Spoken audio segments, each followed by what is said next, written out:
Hello and welcome to Access Asia. I'm Yuka Huaye, and these are our main stories this week. More than 300 people dead or missing. The massive fire that engulfed residential towers in Hong Kong has raised serious questions about construction safety in the crowded city. Dozens of people have been swept away in Thailand as unprecedented floods hit several provinces in the south. More than 3 million people have been impacted. And in a world first, a law banning social media for children under 16 is set to go into effect in Australia despite legal challenges. So how will it work and what are parents and teens saying? People in Hong Kong are searching for answers after the worst fire they have seen in decades. The blaze that ripped through seven high-rise apartment blocks took more than 24 hours to bring under control and raised serious questions about safety standards. Several construction company executives were arrested for gross negligence as the fire put the spotlight on the continued use of bamboo scaffolding in the city. It is cheap, flexible and abundant, but it's also flammable. In the Hong Kong blaze that began on Wednesday, which has killed dozens, it's the bamboo scaffolding and its plastic mesh netting that are thought to have first caught fire. While an investigation is still underway in regard to the exact causes of the blaze and why it spread so quickly, firefighters say the collapsed structures complicated rescue efforts. Temperature is very high in the fire ground, and the inside layout is very complex because the scaffolding is collapsed. Bamboo has been used for centuries for scaffolding in Asia. In mainland China, it has largely been replaced with sturdier metal scaffolds. But in Hong Kong, the tradition has endured, with thousands of registered bamboo scaffolders. In the past, Hong Kong's government had considered replacing this traditional method, or at least partially.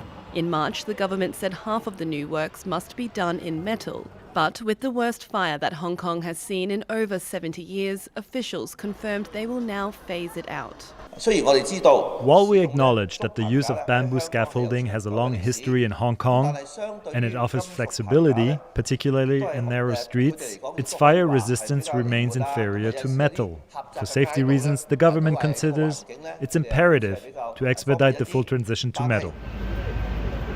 Investigators are looking into whether flame retardant materials were used at the construction site and on the building complex. Police have also raided the company mandated to work on the apartment blocks. They've arrested a consultant and 2 directors on manslaughter charges.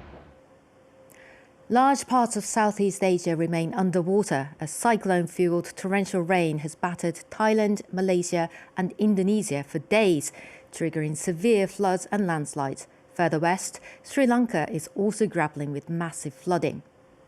Suffering worsening effects of climate change, low-lying countries in the region are being hit with extreme weather events more and more frequently and severely.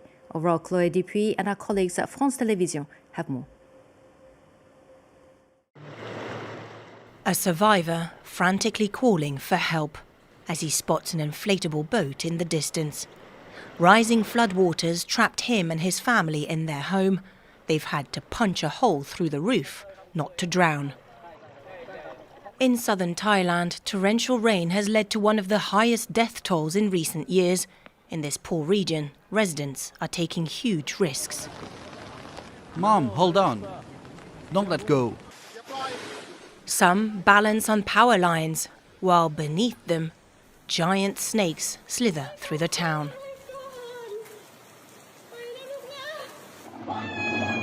Whenever a helicopter approaches, cries for help echo across the area. We just came from a place where the current is really strong. We found a corpse and met residents who wanted to be evacuated. But first we have to reach those who are sick and bring them food and water. The annual monsoon season brings heavy rains that often trigger landslides and flash floods. But this year, a tropical storm and climate change have exacerbated conditions. The monsoon, usually between June and September, now lasts longer and is more intense across Southeast Asia. In Vietnam, several waves of flooding have killed hundreds of people this year alone. Those who survived have had their lives turned upside down. Looking at the damage, I don't even know where to start. Everything's destroyed. Everything we worked so hard for. Further east, the Philippines. The archipelago has been battered by 3 typhoons in less than 2 months, with waves reaching up to 7 meters high and record-breaking floods. Just this week in Indonesia, massive landslides and torrential rains have swept across Sumatra Island, cutting off entire communities.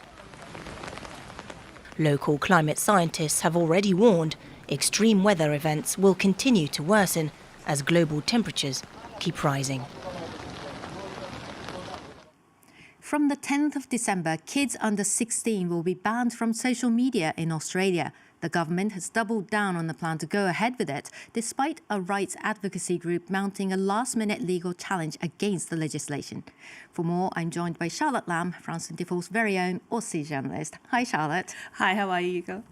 So, it's a world-first policy. Why has the Australian government decided to take this drastic step, and how are people reacting? Well, it is quite drastic. This ban is all part of Australia's online safety agreement, and it's a landmark law that is essentially forcing the big tech to take reasonable steps so under 16s cannot create social media accounts on platforms like Instagram, TikTok, Reddit, and even YouTube.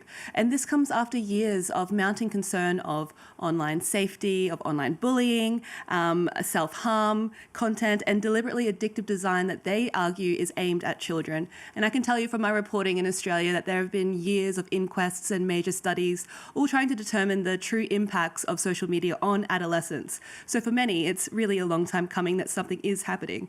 And the government is framing this law as a way to reduce pressures and dangers that the children face online. And it's seen as a political statement as well as a child safety measure. So somewhat like the Australian government is saying, here we're standing with the parents and not big tech. But it hasn't all been smooth sailing. There has been a little bit of pushback, and politicians are regularly fronting media. So we can play more now from the Australian e-Safety Commissioner.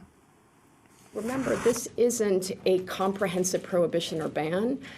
Young people will still be able to interact on messaging platforms. They'll be able to search the internet for information. They'll be able to use online gaming platforms.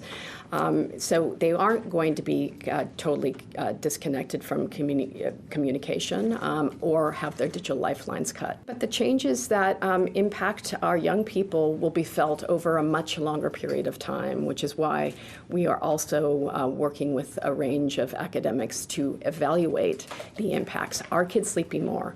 Are they out in the footy fields? Are they interacting more? And we'll also look for unintended consequences.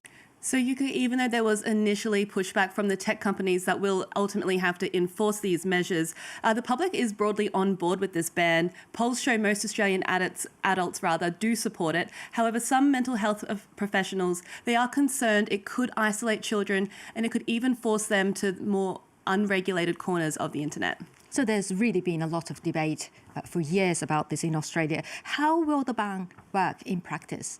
Well, that's all still yet to be seen. And we just heard from the Commissioner that the law isn't designed to keep children or under 16s rather, off the internet. And it is expected that they will be looking for loopholes come December 10. They will be looking for ways to still access these accounts. But essentially 3 Meta platforms, including also additionally Snapchat, TikTok and X and YouTube, they could face fines of up to 50 million Australian dollars if they don't take steps that the Australian government sees as significant enough to keep under 16-year-old Australians from having these accounts. And things are already moving. We saw last week that Meta sent thousands of messages to users that they suspect are under 16, and they're telling them to download their digital histories rather, and delete their accounts before this ban takes effect. So, as you said, Charlotte, the ban is slated to kick in on Wednesday, December the 10th, but it's now facing a constitutional challenge, isn't it, filed just days ago. Could this legal fight shape how far governments can go in policing young people's lives in the future? Well, this is a case that was just brought forward by a Sydney firm representing two 15-year-olds, and they're part of a group of Australians known as the Digital Freedom Project. And on Wednesday, as you said, they did file a constitutional challenge in the High Court, arguing that this ban is unconstitutional. And they argue that it's robbing children of their right to freedom of political communication. The group claims that cutting under 16s off platforms like Instagram and TikTok is silencing them in debates that are regularly played out online, and that's from climate protests to Indigenous rights.